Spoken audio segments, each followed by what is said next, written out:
Hi there folks, my name is Novewing24 and welcome back to another interview here at Flight Sim Expo 2024, and we are joined today by Anna from Orbx. Anna, welcome to the Expo. So we're going to talk today, Anna, I want to ask you about what's your experience, what do you think of Flight Sim Expo? Because you've been a premium sponsor here for the Expo for a number of years, and going back to all the way to the Flight Sim Con days. So what do you think of the show, not just this year, but how it's evolved? I think it's great to see. I think this one is the biggest one that they've put together so far. So the guys, they've done a sterling job in growing the Expo, the community. There is definitely more people around. I see a lot of hardware manufacturers coming through, and it was great. So it's a little bit hot outside in Las Vegas, but Houston was worse probably. So I think I was going to say, as an Australian as well, I sort of actually felt like not too bad here in the heat, because it was not as bad as Cairns, that's for sure. Cool. So how have you found, like you mentioned before with hardware, so have you found that, what's the seeing more hardware providers? Do you find that that's enhancing the simulator community's experience? Yeah, I mean, I think that we sort of try to work from both sides, both the sort of hardware side and the software side, and the scenery obviously for us very important.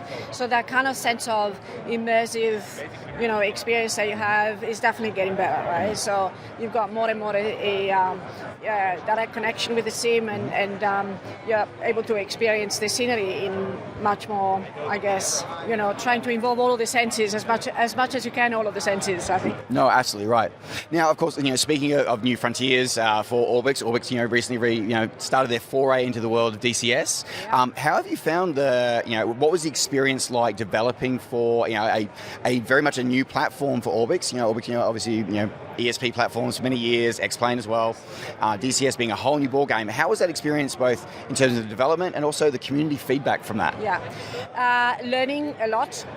So it took us about 2.5 years to make this map. It is very large, mind you, so I think it's also a little bit about the size of it. And obviously we just released one focus region, but the intention is to add, probably about 20 more airports or thereabouts, and a lot more terrain and a lot more detail, and work more on the map for quite some time, for the foreseeable future. So we've already done 2 releases. The winter textures are just coming up right now. So a lot of, I'd say, a lot of learning to start. We're not used to the TDK that they're having, and I think they're also getting much better at that.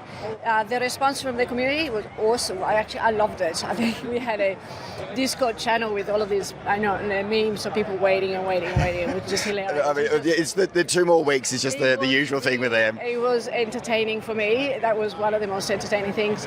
And now the response has been great. So we've got some interest groups on Facebook, and I'm quite connected to some of the chatter that is going on. So I'm loving it. I think it's really different, obviously, from what Orbx has been doing in the past, and what our experience was. But yeah, great. I love it. It's great. Fantastic. Now, of course, pivoting back to Microsoft Flight Simulator for a moment now.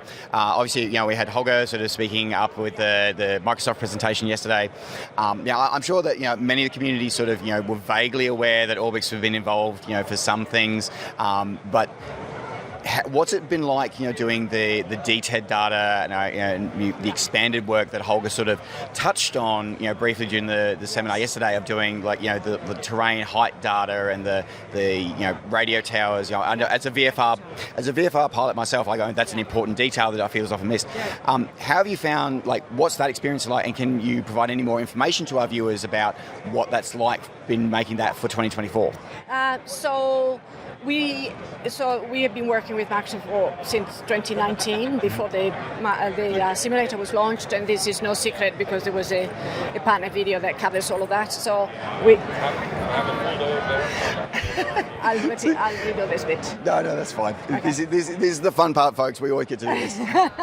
It's like even in a. It's a bit of a joke. Sorry to interrupt, folks, but for Anna's benefit, it's a bit of a joke that even when we find dedicated spaces, that still happens. So it's become a bit of a running joke in the community here. So anyway, so shout out to the random person who just walked through. Thanks for that. Anyway, back to you, Anna. Okay. So I was saying we've worked with Microsoft for since 2019, and we sort of continue to do that. And then Håkan and I were kind of looking at the global. We are a little bit into sort of digital twin sort of work for on a global scale. And so we were looking, okay, what's missing here? And we had we actually started with the electricity trestles, the big the big towers, and they were not localized, and in some country look like this, and another country look like that, and then you see the shadows on the ground, but the thing is missing, and you're going, okay, that's not working very well. So we sort of started to look at the data and what existed, and then we thought, okay, well, we were going to make a product ourselves, right? And then we thought, maybe it's something that you might be interested in, and so we started having conversations with him, and and he picked up on it, and then it took us a while to kind of work out exactly how to do it, and then Puffin or Chemek, I think is his real name. I have already this database, and so we just sort of made a partnership with him, and he's working with us on the project. So he's really good. So this is very geekish, I think. That's much of our community, though. Is that we love these technical details, and I think that it's great to hear you so passionate about those technical details. Yeah. Because I know there's been some things been sort of concerned about some of the Orbx in the past. Well, recently we sort of maybe losing their way a little bit. So actually to hear that you being passionate about those technical details, I think is reassuring for viewers. For sure. Yeah, no, for sure. I mean, I've got a passion for gaming and simulation anyway. So simulation is only as good as you can kind of replicate. So although we were having some conversations here at the Expo, every person would actually have a slightly artistic representation of an airport or a city, or even we make selections about what are the POIs that we do and the color, when we did the regions in the UK, you sort of have to pick your palette, sort of, and color as well. So there's a lot of that there. So there's always a little bit of art in there. I think there is a lot of art actually. I think that's life as well. So I think it's natural. Exactly. So just the interpretation. So, but I think in particular, if you're flying around and there's supposed to be a big electricity, like obstacle in your way, and it's not there, you go, okay, that's like, it's a bit like when you fly over your house, it doesn't look like it, you go, yeah, okay, so what else is wrong with this simulator, so sort of try to put as much of it as possible, so you just have, again, that kind of, immersive experience. I've been working with virtual reality stuff for a long time, now when I was still in Italy, and I was doing my first degree in architecture, so I figured that.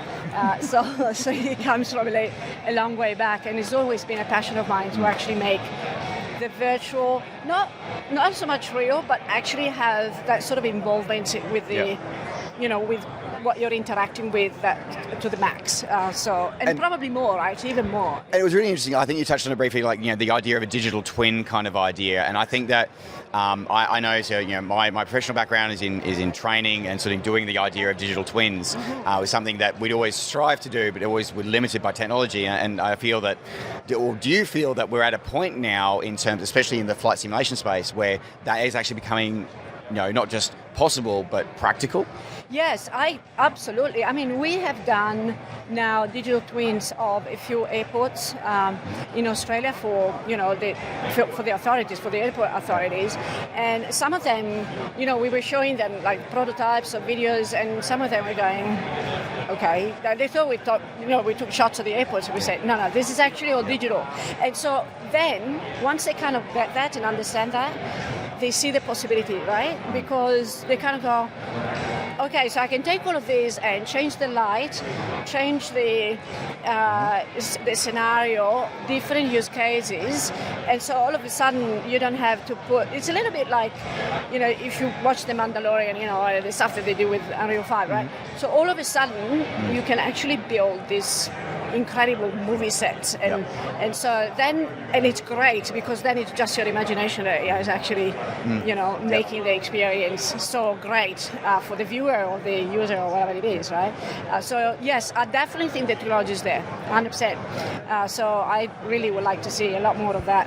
And I think moving it forward, as I said, like the updates that we're seeing coming with 2024, I think we're seeing that more in the flight simulation space. So it's great to hear that you're finding that in various realms as well.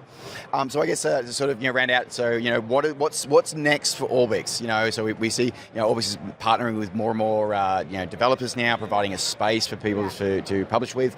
What's next for for Orbx themselves, though? So, what's next for you? Okay, so obviously Cola is a bit of work for us. We continue to work with Microsoft, so we are really committed for the long term with those guys. They're great to work with, by the way. So it's it makes it pretty easy. Like, so you kind of do your work and you sort of continue to do that. Yep. There's no drama. Right? Sometimes you work with people and it's a little bit of a hassle, but the people that we are working with, they are actually really good. So we are lucky like that. Fantastic. And from our perspective, we want to push this kind of boundary a little bit more, on the simulation and the detail. We obviously have got a lot of partners, so we are reselling their products as well. So we're looking at how we make their experience also better and how we promote them better. I think the market is a bit cluttered at the moment. There's like a lot of stuff going there. So if you're a user, you don't really know which one to. Sometimes, two copies are the same, or two developers doing three developers making. Three developers doing the same aircraft. Which one exactly.